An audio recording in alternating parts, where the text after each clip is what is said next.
The golden age of motor racing is over. The age when factories all over Europe were producing new and experimental designs every year.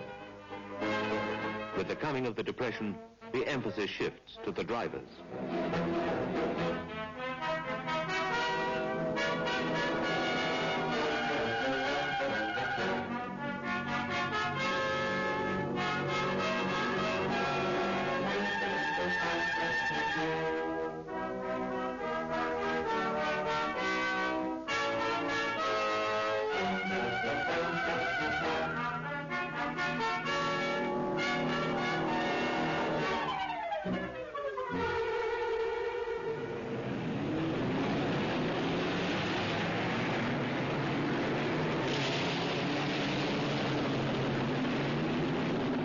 Motor racing organizers meet the Depression by allowing drivers to use any size of car in the increasing number of Grand Prix races.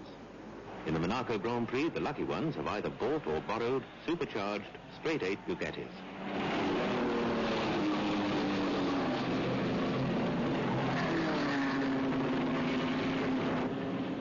They are first, second and third. The winner, René Dreyfus, like many other drivers here, had to buy his own. The big British Bentleys are still winning sports car races. Some say the team includes 5 millionaires. Others say you need to be one to pay for the fuel.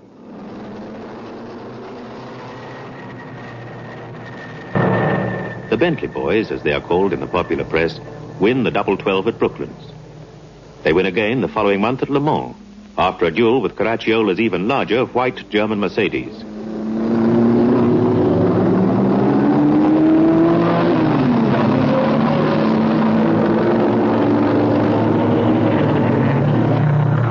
This is the last race ever of the Bentley Works team.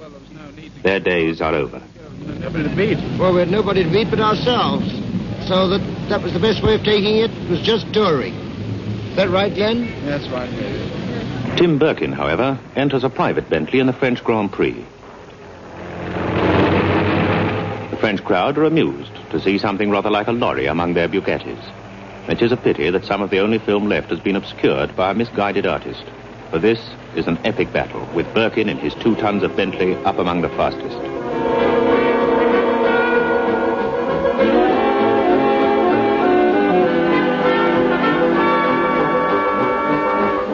Towards the end, only Philippe Etancelin is in front of the British car, hurling his Bugatti into corners with an abandon as characteristic as his back-to-front cap.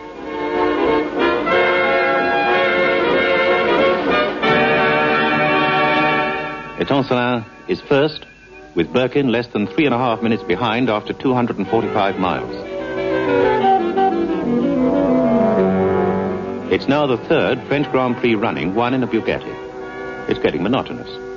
But there's a significant change when an Alfa Romeo team comes to Ireland for the Tourist Trophy, with the full backing of the factory and of an enthusiastic Mussolini. Nuvolari, Vazzi and Campari have been told to win, and they really try.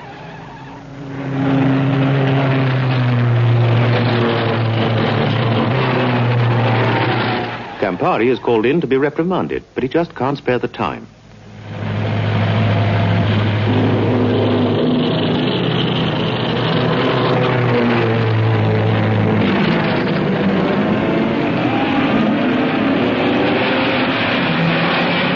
The bigger cars are hopelessly out-handicapped. Even Birkin on the Bentley is to finish the day with his one and only racing crash.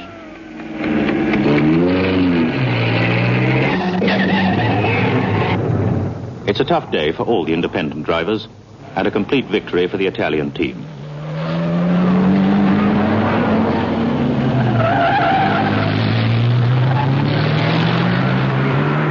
Nuvolari is first, Campari second, and Vazzi third.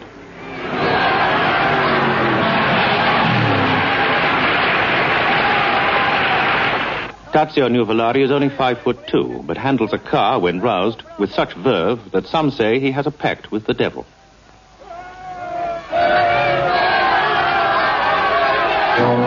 For the Targa Florio next year, Alfa Romeo have Campari and Nuvolari.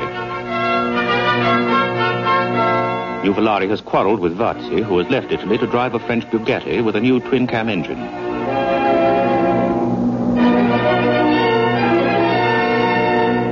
The fast Italian Maseratis are also here. The next round is the Italian Grand Prix at Monza.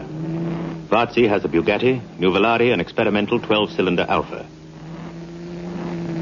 Campari a smaller 8. Nuvolari for once doesn't get away first.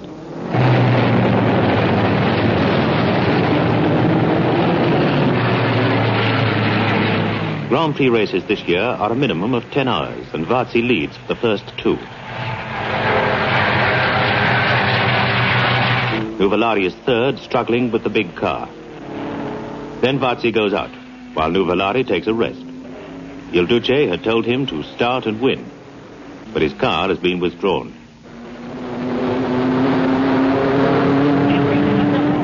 However, Nuvolari isn't a man to be defeated, and he's back refueling Campari's Alfa before taking it over himself for a spell.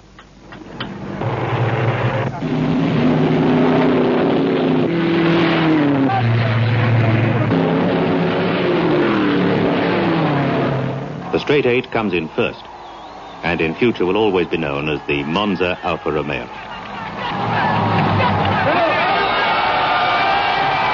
The burly Campari and the tiny Nuvolari have between them driven nearly 1,000 miles.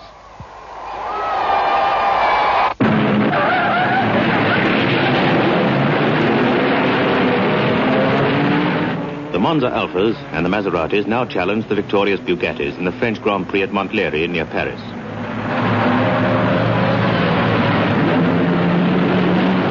Varzi has teamed up for the 10-hour race with another of the great drivers, Louis Chiron, and they managed to keep up the Bugatti tradition of winning. Chiron jumps for joy, and even the dour Varzi struggles to smile. Nuvolari is 11th. In sports car racing, Alfas pass all others on sheer speed. In the Tourist Trophy, Birkin has got his own, showing his skill as a driver, if not as a filling station attendant, by getting in front of the Alfa Works team.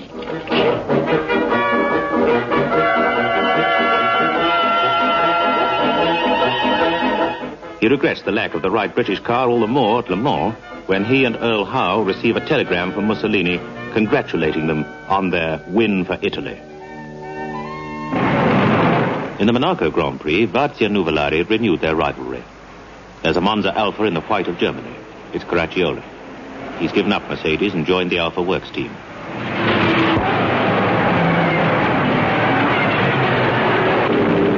By 50 laps, Varzi is out, and the crowd thrilled to see if Caracciola can catch Nuvolari. At the finish, Nuvolari leads his new teammate over the line by 3 seconds. It's the first time Bugattis have ever been defeated at Monte Carlo. Caracciola takes his Monza Alfa to the Avus at Berlin. Germany is now in a state of financial collapse, with 6 million unemployed, and there are no real German racing cars, although one Mercedes sports car has been fitted with a special streamlined body.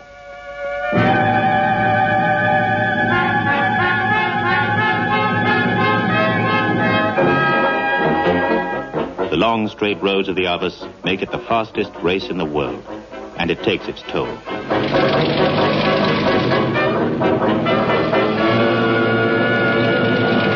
Caracciola leads, but with all his skill on the corners, he can't get away from the streamlined car.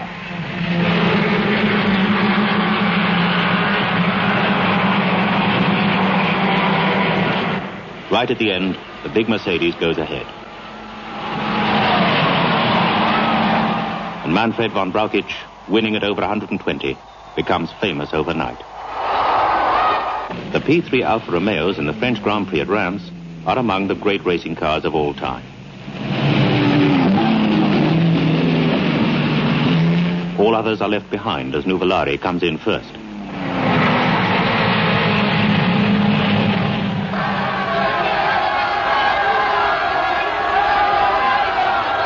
Nuvolari on the P3 is virtually unbeatable.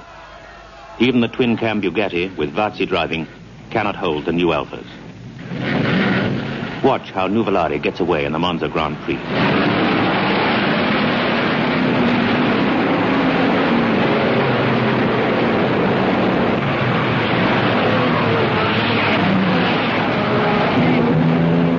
The Maseratis and the older Monza Alphas with their slotted radiators are left behind. The P3 Alphas win race after race, sweeping the board so completely that Alfa Romeo decide to withdraw their team of P3s and rest on their laurels.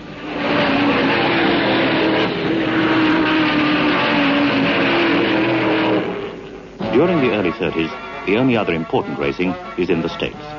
At Indianapolis, they are encouraging dwindling entries by allowing big engines to be used.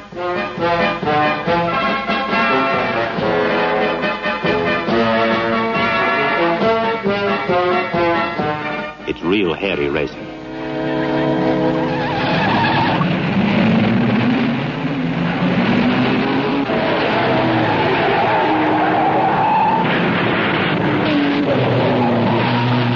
That's the famous Wilbur Shaw going over the top, and he's going to rejoin the race later in another car.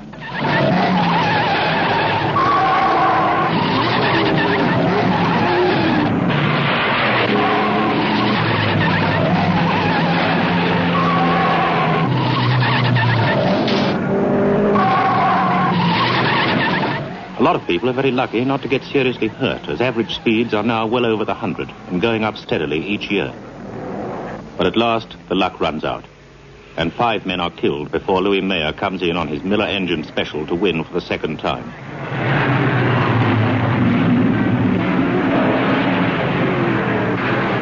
Mayer's great achievement has only been equaled once before by Tommy Milton. Makes me feel more happy to win this one than the first one, because I know we've done some good this time. In Europe, Alfa Romeo sports car drivers continue to shine. The Mille Miglia is a fabulous race over 1,000 miles of the open roads, when the hazards that face each driver are equal only to those braved by the enthusiastic spectators. It is in the great tradition of the early city-to-city events. It is an achievement to finish, and if the car won't hold together, you must lend it a hand. Where else could you possibly see a car during a race being refueled by coal?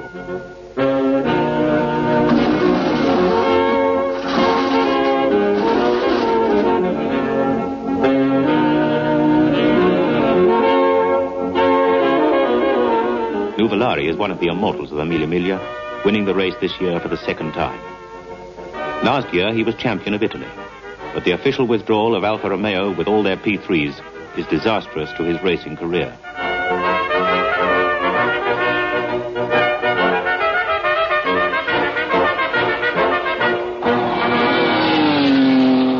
It is his rival Vazzi on the Bugatti who wins at Monaco.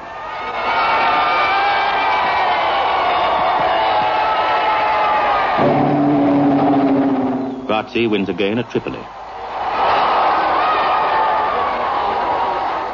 When Vazzi's Bugatti wins in Berlin, the Nazis have just come to power. Adolf Hitler is here to see the Italian flag raised in triumph, and lets it be known that he will award 500,000 Reichsmarks for a successful German Grand Prix car. In the French Grand Prix, Nuvolari rockets into the lead.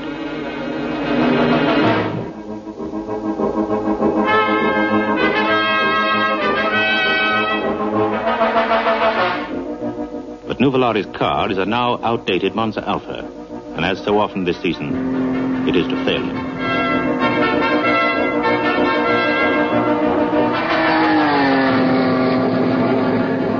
All the same, the winning car is Italian, the Maserati driven by Campari. This is Campari's greatest race, and he takes the opportunity to announce that this will be his last season. In future, he hopes to give more time to his other great loves, grand opera and good food. For the Italian Grand Prix, Nuvolari gives up the Alfa just as Ferrari gets hold of some P3s. All the same, Nuvolari, now on a Maserati, nearly wins, only to lose the race in the last laps when he has to change a burst tire. A P3 Alfa is first with Fagioli driving. Late on this same day, Campari brings out his Alfa for a minor race before his retirement. On the south bend, there is a patch of oil. Both Zacchini and Campari are both killed. The Italian newsreels salute them for the last time. So far, in the threadbare 30s, no Grand Prix cars have been built outside France and Italy. But people are getting a lot of pleasure with small sports cars.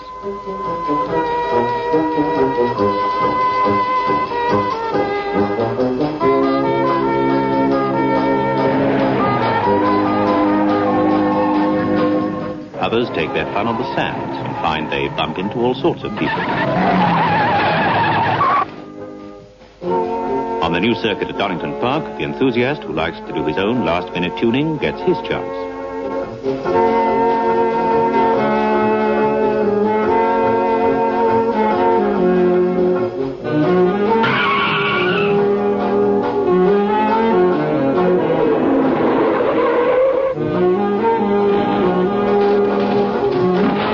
All this is given a great boost by the cheap and popular MG sports cars. So it isn't surprising to find Nuvolari himself in Belfast, trying one out in the Tourist Trophy, and giving it a glamour every bit equal to that of the British Prime Minister.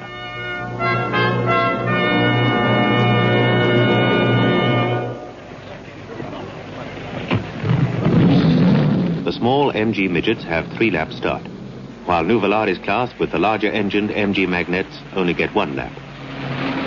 The Alphas and Invictas are on scratch.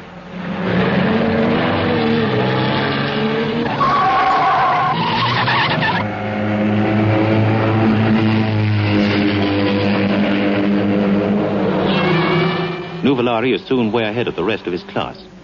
But so is a wild, dark Irishman, Hugh Hamilton, on a midget.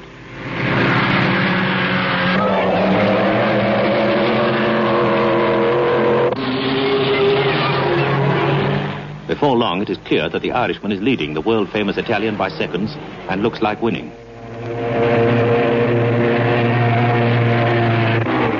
Nuvolari is still behind when Hamilton comes in for a disastrously slow pit stop. It becomes another national crisis as Nuvolari takes the lead.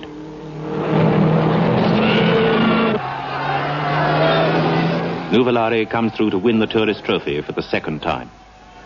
Specialmente per il molto pubblico che assiste a questa gara, che sono molto sportivi. Right, now, would you just translate that? Mac?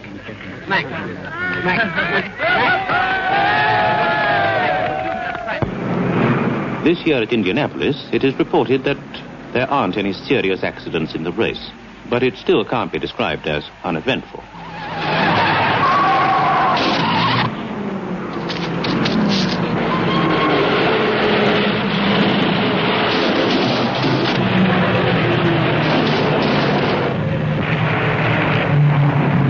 Finally, Wild Bill Cummings passes Maury Rose to win by 27 seconds. As usual at Indianapolis, the winning car has a Miller engine, one of the most successful racing engines ever built.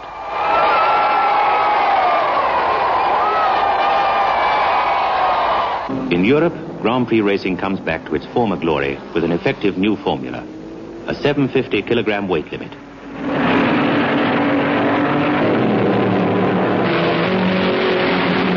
Here is a clear-cut challenge to engineering skill, and this contest for international prestige is watched by the crowned heads of Europe. Vitancelin has a perfected Maserati 8, Chiron an improved P3 Alfa Romeo. The 3.3 Bugatti is a new design and one of the most beautiful racing cars ever built.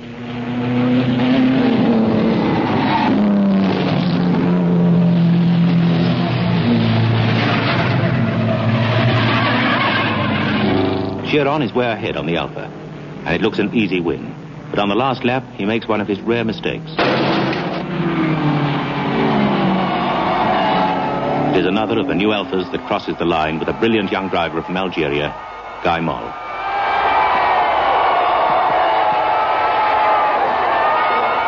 This long supremacy of Italian cars is at last to be challenged on the Avus in Berlin by rear-engined auto unions, the first new racing cars of the Third Reich.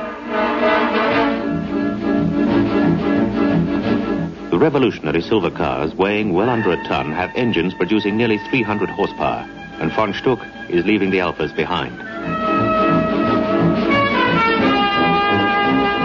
The new German cars have streamlined bodies. The lessons of von Brauchich's win 2 years ago have been noted. Some way behind von Stuck, there's a single streamlined Alfa driven by Guy Moll. The auto unions are coming into the pits. Guy Moll takes the lead. The tremendous power of the auto unions is hard on the rear tires now that the road is drying. The race becomes a triumph for Guy Moll on the streamlined Alfa. Varzi is second, while in fourth place, and almost unnoticed, and most gallant of all, is Nuvolari, who has driven the race with a broken leg in plaster. Alfas have won this round.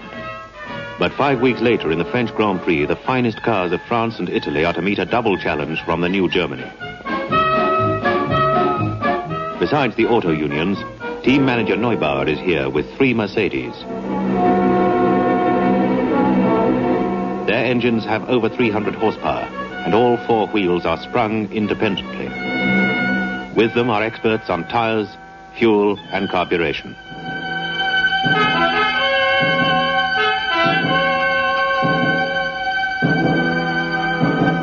These cars are being driven by Fagioli, the winner of the last Italian Grand Prix. Von Brauchich, the victor at Aves. And Caracciola, the greatest German driver of all time.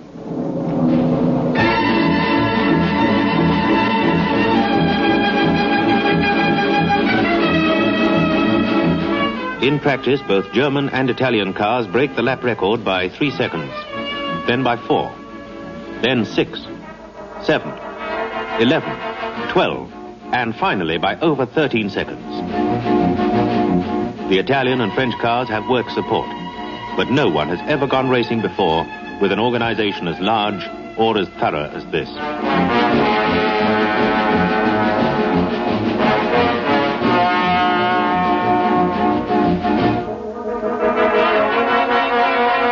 A record crowd of 80,000 is arriving. The race is to be 300 miles long, and at least one man is prepared to eat it through. This is the first Mercedes team to visit France since 1914, and the prestige of Hitler's Germany is at stake.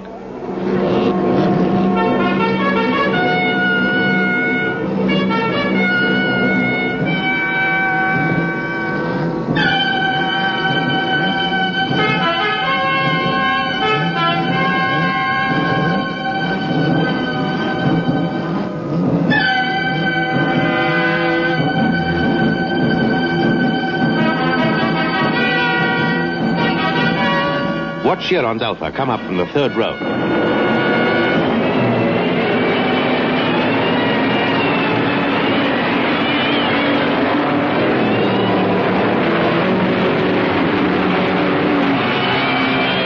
Caracciola's Mercedes is now in front. Chiron is second.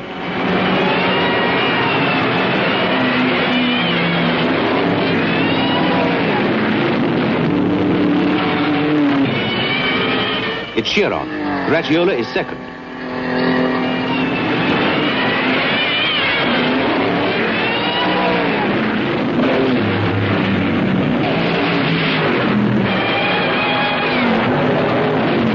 The incredible Chiron is drawing away from the Mercedes. What can Neubauer be thinking?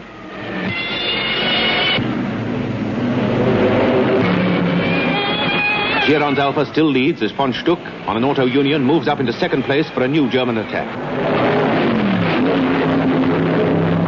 With a lap record of over 90, the German auto union goes into the lead for the Third Reich.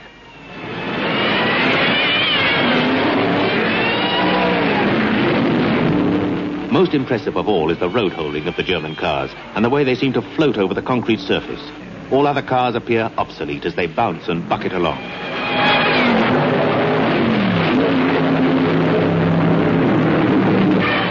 But all isn't well with the new cars. Von Brauchich's Mercedes is slowing with supercharger trouble.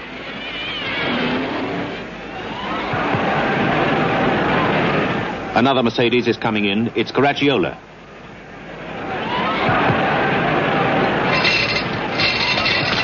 A near side tire is smooth, and look how narrow the brake drums are for such a fast and powerful car.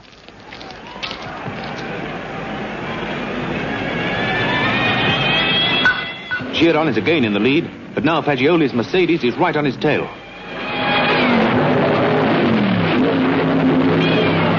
Chiron goes faster than ever and sets another lap record, while Fagioli finds those brakes fading.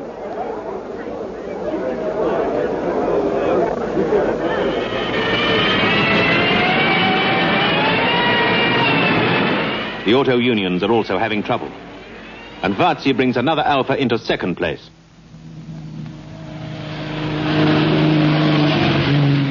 The German attack is broken. The race is another demonstration of Alfa Romeo invincibility, with Varzi and Guy Moll in second and third place. The French crowd are delighted, for the leader wears the blue of France, their Louis Chiron.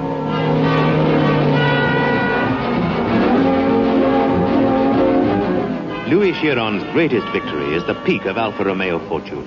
But this is the last time for many years that any car will outperform the new Mercedes and auto unions. Motor racing has entered the age of the highly organized team, dedicated to national prestige. The great days of the independent driver are over.